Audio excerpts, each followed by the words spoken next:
नमस्कार। मैं डॉक्टर चंदनमल शर्मा आज आपको भौतिक भूगोल के भ्रंश विषय के बारे में जानकारी देना जा रहा हूँ। देखिए, भूपटल में पृथ्वी के अंतर्गत बल द्वारा एक तल के सहारे चट्टानों के स्थानांतरण को भूपटल विहंग कहते हैं। भूपटल विहंग या अंतर्जात बल द्वारा उत्पन्न क्षैतिज संचलन के कारण तनाव तथा संपीड़न के कारण होता है। जब तनाव की शक्ति सामान्य होती है तो भूपटल में केवल चटकनें पड़ती हैं, परंतु यह शक्ति जब कुछ प्रबल होती है तो चट्टानों के स्तरों में रूपांतरण होने लगता है। इसे विभंग कहते हैं। इसमें चट्टानों का स्थानांतरण सामान्य होता है। यदि तनाव मूलक संचलन अधिक तीव्र होता है तो विभंग तल के सहारे चट्टानों का स्थानांतरण बड़े पैमाने पर होता है और उसे हम क्या कहते हैं? भ्रंश या फाल्ट कहते हैं। दरार या चटकन का प्रभाव भूपटल के केवल ऊपरी भाग में ही होता है तथा नीचे की ओर जाने पर इसका प्रभाव नहीं होता है। अब हम बात करें भ्रंश या फाल्ट की। तनाव मूलक संचलन की तीव्रता के कारण जब भूपटल में एक तल प्लेन के सहारे चट्टानों का स्थानांतरण हो जाता है तो उत्पन्न संरचना को भ्रंश कहते हैं। तनाव मूलक संचलन की तीव्रता के कारण जब भूपटल में एक तल के सहारे चट्टानों का स्थानांतरण हो जाता है उस उत्पन्न संरचना को हम भ्रंश कहते हैं। जिस तल के सहारे भूपटल की चट्टानों में खंडों में स्थानांतरण होता है उसे विभंग तल या भ्रंश तल कहते हैं। वास्तव में विभंग तल के सहारे ही गति होती है जिससे भ्रंश का निर्माण होता है।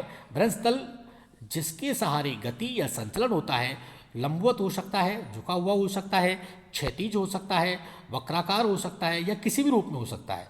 भ्रंश उत्पन्न करने वाला संचलन क्षैतिज, लंबवत या किसी भी दिशा में कार्य कर सकता है। चट्टानों में भ्रंश के समय लंबवत दिशा में चट्टानी खंडों का स्थानांतरण हजारों मीटर तक तथा क्षैतिज दिशा में कई किलोमीटर तक होता है, परंतु इसका तात्पर्य यह कदापि नहीं है कि समस्त स्थानांतरण एक ही बार में संपन्न हो जाता है। प्राय यह अनुमान किया जाता है कि सामान्य रूप से भ्रंश के संचलन एक बार में कुछ मीटर तक हो सकता है। भ्रंश वास्तव में भूपटल के निर्बल क्षेत्रों को प्रदर्शित करता है जिसके सहारे लंबे समय तक संचलन होता रहता है। भ्रंश की उत्पत्ति तथा उसके प्रकारों के विश्लेषण के पूर्व भ्रंश से संबंधित कुछ पारिभाषिक शब्दों को हम समझने का प्रयास करते हैं। देखिए, विभंग तल या भ्रंश।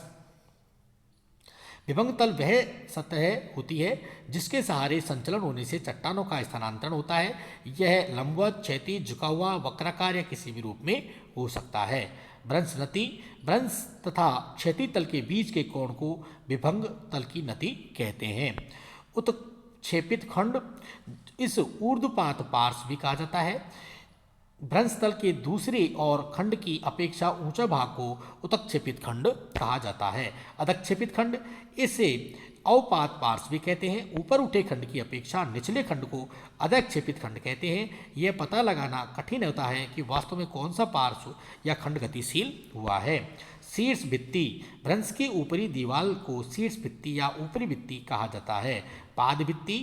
भ्रंश की निचली दीवार को पाद भित्ति कहते हैं। भ्रंश कगार। भ्रंश के कारण स्थलीय सतह पर निर्मित खड़े ढाल वाले किनारे को भ्रंश कगार कहते हैं। भ्रंश के प्रकार। सामान्य भ्रंश, नॉर्मल फाल्ट। चट्टानों में दरार पड़ जाने के कारण उसके दोनों खंड जब विपरीत दिशाओं में सरक जाते हैं उसे सामान्य भ्रंश कहते हैं। सामान्य भ्रंश में शीर्ष भित्ति या निलंबी भित्ति या अधक्षेपित खंड की ओर होती है, अर्थात यह भ्रंश तल के नीचे की ओर सरक जाती है। भ्रंश तल प्राय लंबवत या खड़े ढाल वाले होते हैं। सामान्य भ्रंश द्वारा निर्मित खड़े ढाल वाले कगार को प्राय भ्रंश कगार कहा जाता है। भ्रंश कगार की ऊंचाई कुछ मीटर से लेकर के 1000 मीटर तक होती है, परंतु कगार की वास्तविक ऊंचाई का पता लगाना कठिन होता है क्योंकि उसमें अपर्दन द्वारा ह्रास हो जाता है। व्युत्क्रम भ्रंश। जब चट्टानों में दरार पड़ने से चट्टान के दोनों खंड आमने सामने खिसकते हैं तो निर्मित भ्रंश को व्युत्क्रम भ्रंश कहते हैं। इस तरह के भ्रंश में चट्टान का खंड दूसरे पर चढ़ जाता है। इस क्रिया को उत्क्रम थ्रस्ट कहा जाता है। इस आधार पर व्युत्क्रम भ्रंश को उत्क्रम भ्रंश या क्षेपित भ्रंश थ्रस्ट फॉल्ट भी कहते हैं। इस तरह के भ्रंश में शीर्ष भित्ति या निलंबी दीवार भ्रंश तल के ऊपर की ओर चढ़ जाती है, अर्थात शीर्ष भित्ति ऊपरी खंड के साथ ऊपर की ओर होती है। भ्रंश तल का ढाल सामान्य होता है। उत्क्रम भ्रंश का निर्माण मुख्य रूप से क्षैतिज संचलन के द्वारा उत्पन्न संपीड़न द्वारा ही होता है, अतः इसे संपीड़नात्मक भ्रंश भी कहा जाता है। जब संपीड़न अधिक होता है तो भ्रंश का एक खंड दूसरे खंड पर चढ़ जाता है। इस तरह के भ्रंश को अधिक्षिप्त भ्रंश कहते हैं। इसमें भ्रंश तल प्राय क्षैतिज रहता है। पार्श्वीय या नतिलंबी समर्पण भ्रंश क्षैतिज दिशा में संचलन होने से जब भ्रंश तल के सहारे क्षैतिज गति होती है तो उसे पार्श्वीय भ्रंश या नतिलंबी भ्रंश कहते हैं। इस तरह के भ्रंश में कगारों की रचना या तो हो ही नहीं पाती, यदि होती भी है तो वह बहुत ही कम ऊंचाई की होती है। जब शैल खंडों की संरचना भ्रंश तल की बाईं ओर तथा उसे वार्म पार्श्वर्ती या सिनिस्ट्रल भ्रंश कहते हैं। सोपानी भ्रंश स्टेप फॉल्ट जब किसी भूभाग में कई भ्रंशन का कार्य इस तरह निर्माण होता है कि सभी भ्रंश तल के ढाल एक ही दिशा में हो तो उसे सोपानी या सीढ़ीदार भ्रंश कहते हैं। इस तरह के भ्रंश के निर्माण के लिए यह आवश्यक है कि भ्रंश द्वारा अधिक्षेपित खंड का अधोगमन एक ही दिशा में हो।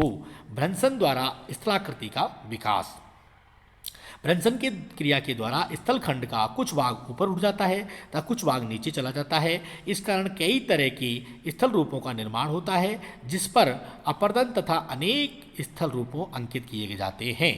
भ्रंशन द्वारा निर्मित स्थल रूपों में हॉर्स्ट, ग्राबेन, द्रोणिका, रिप्ट घाटी आदि महत्वपूर्ण है। Thank you. कुछ चीज़ें मैं आपको बता दूं थोड़ा सा, जैसे रिप्ट घाटी के बारे में बता देता हूं, ये सबसे इम्पोर्टेंट है।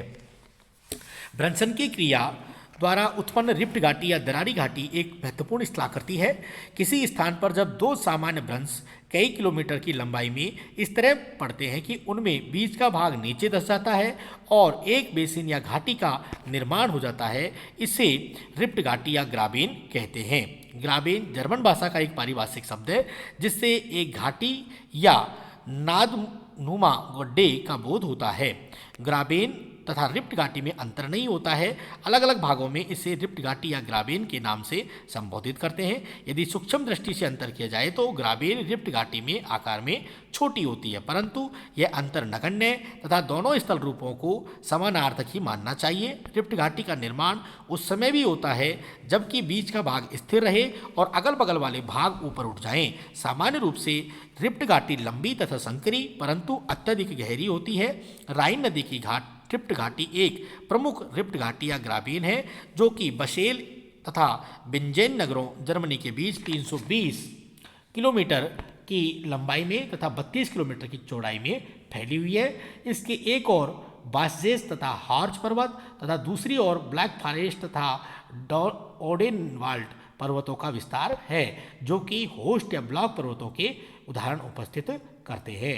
संसार की सबसे लंबी रिप्ट घाटी वह है जो जॉर्डन नदी की घाटी लाल सागर के बेसिन में होती हुई जैम्बेजी नदी तक 4800 किलोमीटर की लंबाई में विस्तृत है। कुछ रिप्ट घाटियां या ग्राबेन की गहराई इतनी अधिक हो गई है कि इनकी तली सागर की तली से भी नीचे पाई जाती है। दक्षिणी कैलिफोर्निया में डेथ वैली मृत्यु घाटी इसी तरह की ग्राबेन का प्रमुख उदाहरण है। एशिया का मृत सागर रिप्ट घाटी का एक महत्वपूर्ण उदाहरण है जिसकी तली सागर तल से 866.93 मीटर नीचे है। जॉर्डन घाटी की सतह भी सागर तल से 433.3 मीटर नीचे है। इस ग्राबेन की समस्त गहराई 1.6 किलोमीटर है। रिप्ट घाटी या ग्राबेन के उदाहरण न केवल भूपटल की सतह पर ही मिलते हैं वरन सागर तली में भी पाए जाते हैं। संसार की सबसे गहरी ग्राबेन के उदाहरण महासागरों में डीप में मिलते हैं। क्यूबा के दक्षिण में बार्टलेट ट्रप सागर तली की सतह से 4.8 किलोमीटर गहरी है। इस तरह का डीप या गंभीर जावा के पास सागर तली की सतह से 6.4 किलोमीटर नीचा है। संसार के सबसे गहरा फिलिपाइन डीप 10.47 किमी तक गहरा है। स्कॉटलैंड का मध्यवर्ती मैदान दक्षिण का ऑस्ट्रेलिया का स्पेंसर की खाड़ी आदि रिफ्ट घाटियों के ही उदाहरण हैं। भारत में नर्मदा नदी की घाटी जो कि रिफ्ट घाटी का उदाहरण बताया जाता है, परंतु यह विषय विवादास्पद ही है। Thank you.